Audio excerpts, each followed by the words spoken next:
très vite. Dernier jour d'école. Dans cet établissement parisien, c'est l'heure des adieux, après une année riche en émotions. Ici, les attentats ont laissé des traces, à commencer par ces militaires, présents 24 heures sur 24. Tous les matins, Michel surveille la grille. Il le sait, cette protection pourrait s'arrêter un jour. Ça nous rassure, oui. Et puis bon, on ne va pas vivre avec les militaires toute notre vie. On est en France ici. Du côté des parents et des enseignants, la peur est toujours là, 6 mois plus tard.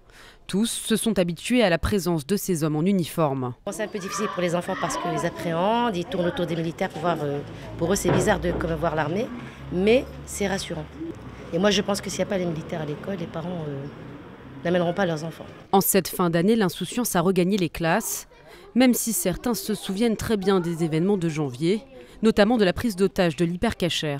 J'avais peur qu'il y aurait des morts, et après, quand j'ai appris qu'il y avait 4 morts, ça m'a fait beaucoup de peine. Il y a les militaires, donc là on est plus rassurés que sans. Pour le directeur, ces hommes font désormais partie du décor. Leur départ, il ne veut pas y penser, d'autant que dans son école, plusieurs enfants sont partis avec leur famille en Israël, notamment à cause des attentats. 10% d'enfants partent en Israël, ce qui est quand même énorme. Nous, on est une école quand même avec des effectifs importants, donc on n'est pas stressé par ça. Mais à moyen terme, il faudra peut-être réfléchir autrement. À la rentrée, les militaires devraient toujours être là. La question est pour combien de temps ?